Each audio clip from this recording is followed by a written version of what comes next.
इतिहास की गवाह है, सब मुसलमानों को पता है, तमाम भारतीयों को पता है कि औरंगजेब ने भारत के अंदर सबसे ज्यादा जुल्म के, बहुत सारे मंदिर तोड़वाए और मंदिर तोड़वा करके मस्जिदें बनवाई। वहां एक गलती औरंगजेब कर गया कि पूरी उसने जो है मंदिर को पूरा ध्वस्त नहीं किया, पूरा उसको खंडित नहीं किया, दीवारें छूट गई।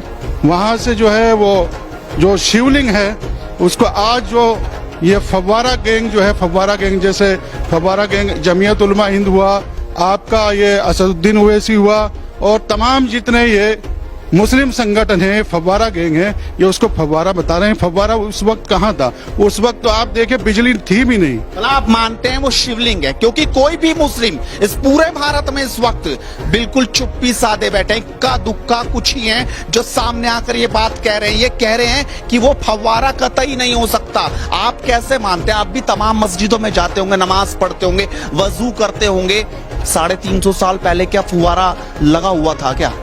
लगभग 400 साल पूर्व के वहां पर मामला है ज्ञानवापी मस्जिद का। उस वक्त तो बिजली नाम की चीज कहीं नहीं थी। अब से 50 साल 40 साल पहले भी हमारे उत्तर प्रदेश में 50% गांव में लाइट नहीं थी।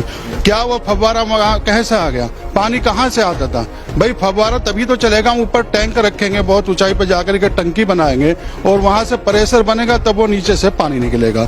और वो जो निशान है, ऊपर जो निशान दिखाई दे रहे हैं, वहां बताया जा रहा है, हमें पता लगा, हमारे बुजुर्गों ने बताया है कि उस शिवलिंग के ऊपर हीरा था कोई बहुत कीमती।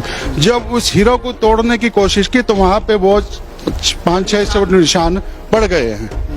तो वो बड़ा ताजा दिख रहा, लेकिन वो सीमेंट बहुत ताजा दिख रहा। आपको क्या लगता है कि वो बहुत जल्द में, जब ये सर्वे की बात हुई तभी वो बनाया गया, वरना पानी में डूबा हुआ था तो काई उसके ऊपर होनी? सर्वे की चली है तो वहां की बात नहीं है। काफी मस्जिदों में छेड़छाड़ चल रही है, संदेश दिए जा रहे हैं, मैसेज भेजे जा रहे हैं कि मस्जिद में कहीं इस तरह की कहीं अगर कोई निशान या कुछ सबूत हैं उस वक्त के, वो तमाम मिटा दिए जाएं। और मैं कहता हूं, लोग कहते हैं हमें अब तक इतिहास में गलत पढ़ाया गया है, बताया गया है। पिछले 70-75 सालों में जो पढ़ाया गया है कि मुगल महान थे। मुगल महान कहाँ थे? इतिहासकार कहाँ थे?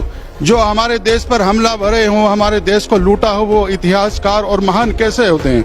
अकबर को बताया गया है, अकबर द ग्रेट महान बताएगा, कैसे होता है? जिन्होंने हमारे पुरखों का कत्ल किया हो, हमारे देश को लूटा हो, हमलावर रहे हो, वो कैसे महान हो सकते हैं? महाराणा प्रताप जैसे महापुरुष को घास की रोटी खाने पर मजबूर किया हो, कितनी अफसोस और घिनौनी बात है। अफसोस की बात है यार, आश्चर्यजनक बात है। जिन्होंने जो है जुल्म किया हो, कत्लेआम किया हो, निहत्थे लोगों का जो है वो कत्ल करके अपने जो है बादशाही के लिए सब कुछ किया हो और लोगों को जो है जबरदस्ती तलवार के बल पर या तो मरने पर मजबूर किया या इस्लाम धर्म कबूल करने पर मजबूर किया। कुछ लोगों ने जो है तलवार के डर से, दबाव ने अपनी उससे जो है वो इस्लाम धर्म कबूल कर दिया। ओवैसी कह रहे हैं कि एक बार तो हमें डस लिया गया, अब की बार हम डसे नहीं जाएंगे। कयामत से कयामत तक मस्जिद थी, मस्जिद है, मस्जिद रहेगी। कैसे देखते हैं आप उनके इस बयान को? देखिए, ओवैसी साहब को और सबको मिलकर के उस विवादित स्थल को जो है सौंप देना चाहिए था। अगर आप जबरदस्ती मेरे घर पे आकर के नमाज पढ़ेंगे तो नमाज नहीं हो सकती। वो तो दूसरों का पूजा स्थल है, तो सबको मिलकर के उस जगह को सौंप देनी चाहिए। वहाँ नमाज नहीं हो रही, लोग पढ़ रहे हैं जबरदस्ती, विवादित जगह पर नमाज नहीं होती। मुफ्तियों को जो है आगे आकर के इसका फरमान देना चाहिए, वहाँ नमाज नहीं हो सकती है।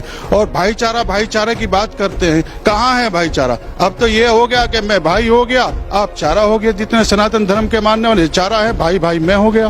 कहाँ है गंगा जमनी तहजीब? कहाँ है? सब ढोंग है, सब बातें, सेकुलरिज्म की बातें जो होती हैं, सेकुलर कहाँ गया आप? सेकुलर चाहिए तो ये था कोर्ट में विवाद, ये मामला जाना भी नहीं चाहिए था। चुपचाप सोच देते भाई आपकी है, ये हमारे बुजुर्गों ने या पुरखों ने भाई गलती की है, इसे हम सौंप रहे हैं इसको, इस गलती को हम नहीं भुगतेंगे, उस गलती क्यों कर रहे?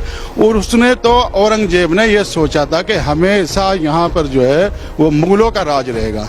ये नहीं मालूम था कि 400 या 350 साल बाद जो है यहाँ पर सनातन धर्म का भी राज है। आज वक्त आ गया है, हमारे पुरखों की जितनी मंदिरें तोड़कर मस्जिदें बनाई हैं उनको वापस लेने का वक्त आ गया है और हम सबको आगे आकर के जो है कोर्ट का भी स्वागत करना चाहिए और ये जितने भी तमाम मंदिरें तोड़कर मस्जिदें बनाई गई हैं वो तमाम वापस लेनी चाहिए। मैं तो कहता हूं औरंगाबाद में जो शहर है, औरंगाबाद में जो वहां की जामा मस्जिद है, मुझे शक है वे भी वहां पर जरूर मंदिर को तोड़कर बनाया गया होगा। और आपके कर्नाटक के अंदर बीजापुर शहर है, बीजापुर शहर में भी मैं वहां पर गया था, मुझे ऐसा लगा है जो वहां की जामा मस्जिद है वो भी जरूर कभी मंदिर होगी और उस मंदिर को तोड़ करके जो है वहां मस्जिद बनाई गई है।